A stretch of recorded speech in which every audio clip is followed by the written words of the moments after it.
جی السلام علیکم، میں ہوں ڈاکٹر شعیب اور آپ دیکھ رہے ہیں RN آفیشیل۔ ناظرین، آج کی 3 بڑی خبر اگر آپ کے ساتھ شیئر کریں تو اس میں ایک میجر خبر یہ ہے کہ الیکشن کمیشن آف پاکستان کی شہباز حکومت کو ایک گارڈ آف آنر۔ دوسری خبر، بڑی خبر اگر وہ شیئر کریں تو IMF کی کڑی شرائط جو اس نے آنے والی حکومت پر جیسے ہی بنی ہے اس نے فوراً سے ان شرائط کو جو ہے نا سامنے رکھ دیا۔ اور تیسری، 2 پاکستان کی ایک جھلک آپ کے سامنے رکھیں گے کہ یہ ملک تو ایک ہی ہے لیکن اس میں کس طرح ڈبل سٹینڈرڈز چلتے ہیں۔ ناظرین، اگر ہم پہلی اپنی خبر پر آئیں تو IMF کی، میں پہلے IMF کے بارے میں اگر وہ ڈیل کروں کیونکہ مین IMF کی خبر سے اگر ہم آغاز کریں تو وہ مین اس وجہ سے ہے کہ اس سے غریب عوام کتنی افیکٹ ہو رہی ہے۔ IMF نے پاکستان کے لیے 4 بڑی شرائط رکھ دی ہیں اور اس سے آپ کو یہ اندازہ ہوگا کہ کس طرح انفلیشن آگے اپنی پیک پر جائے گی اور کس طرح سے یہ کمزور کولیشن گورنمنٹ اس کا سامنا کرے گی اور عوام وہ کیا سامنا کرے گی، مین عوام اس کی چکی میں پیسے گی۔ اگر اس کے محرکات میں آپ کے سامنے رکھوں تو IMF نے مین یہ کہا ہے کہ جتنی بھی کھانے پینے اور ادویات کی اشیاء ہیں ان پر جنرل سیل ٹیکس جو ہے وہ 18% تک کیا جائے۔ جی، پہلے 6% تک تھا، پھر تھوڑا بڑا، اب انہوں نے 18% تک کہا ہے۔ ساتھ ہی ساتھ IMF نے کہا کہ 1300 کے مزید اور ٹیکسز عوام پر لگائی جائیں۔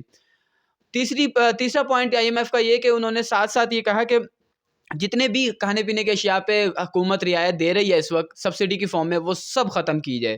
اور چوتھی پوائنٹ یہ ہے کہ جتنے بھی وہ ہیں ملازمین ہیں ان کی جو تنخواہیں ہیں ان کو جو ہے نا ایک فکس ریٹ تک کیا جائے، اس سے آگے اس کو نہ بڑھایا جائے۔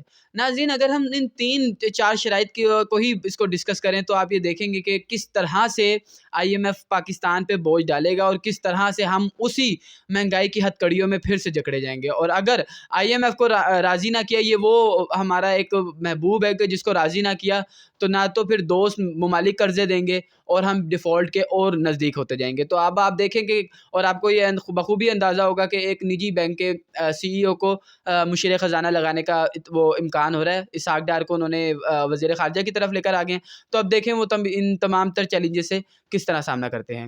ناظرین، اگر ہم دوسری خبر پہ آئیں، اپنی الیکشن کمیشن آف پاکستان کے دوہرے معیار پہ، جو ایک سائڈ کے لیے تو بالکل ہی لینینسی شو کرا ہے لیکن دوسری طرف بہت سخت، وہ ہے ان کا 5-1 کا فیصلہ جو انہوں نے تحریک انصاف یا سنی اتحاد کونسل کی نشستوں کے خلاف دیا اور ان کی تمام خواتین کی نشستیں اور مخصوص نشستوں کو ختم کر دیا۔ اور اسی پہ نہیں اتفاق کیا، انہوں نے کہا کہ جتنی بھی یہ نشستیں ہیں یہ باقی پارٹیوں میں ایکولی ڈیوائڈ ہو جائیں گی، یعنی کہ وہ مال غنیمت جو ہے وہ دوسری پارٹیوں میں ڈسٹریبیوٹ کر دیا جائے گا۔ اس پر ناظرین، اس بات کا اختتام میں ادھر ہی یاسمین راشد کے ایک ان کی آج بیان پہ کروں گا جو انہوں نے کیا، اور وہ بڑا ہی تگڑا بیان تھا کہ خواتین کی نشستوں پر قبضہ کرنے والوں برائے مہربانی مرد بنو۔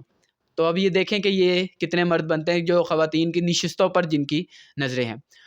ناظرین، اگر ہم اپنی تیسری خبر کی بات کریں تو وہ انتہائی ایک مایوس کن اور ایک پریشان کن ہے۔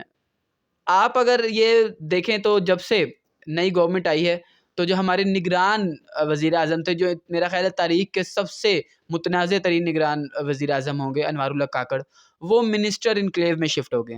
جی، منسٹر انکلیو میں شفٹ ہونے کا مقصد یہ ہے کہ ان کا تمام تر خرچہ عوام اٹھائے گی اور وہ عیاشیاں کریں گے۔ ساتھ ہی ساتھ انہوں نے پھر ریکویسٹ بھی کیا کہ بھائی میں نے غیر آئینی حکومت کی ہے تو مجھے اس کا ریوارڈ بھی چاہیے۔ جی، انہوں نے سٹاف کی طلبی کا کہا ہے کہ مجھے سٹاف بھی چاہیے، اور ساتھ ہی ساتھ انہوں نے کہا کہ مجھے ایک بلٹ پروف گاڑی بھی چاہیے۔ تو اس سے آپ اندازہ کر سکتے ہیں کہ ان کی پرائیورٹیز کیا ہوتی ہیں اور یہ اقتدار میں کس لیے آتے ہیں۔ ساتھ ہی ساتھ اگر ہم دوسری بات کریں تو شہباز حکومت جیسے ہی آئی ہے تو بقول ان کے کہ ملک نازک حالات سے گزر رہا ہے اور ملک بڑا جو ہے نا وہ ایک کٹھن مرحلے میں ہے، معاشی عدم استحکام جتنا ہے، لیکن شہباز حکومت نے آتے ہی اتحادیوں کو ایک بہت اچھا، بہت تگڑا ناشتہ دیا، ان کو ایک ان کے اعزاز میں شائیہ دیا جس میں بہت سی چیزیں، اور یہ آپ اس بات کو یہ مد نظر رکھیں کہ یہ سب خرچہ عوام کی جیب سے ہوگا۔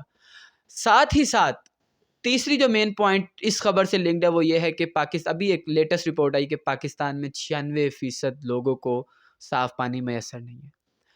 ایک طرف آپ اگر نگاہ ڈالیں تو ایک طرف اتنی مراعات، ایک طرف اتنی نوازشات، اور دوسری طرف 96% پاکستانیوں کو صاف پینے کا پانی میسر نہیں۔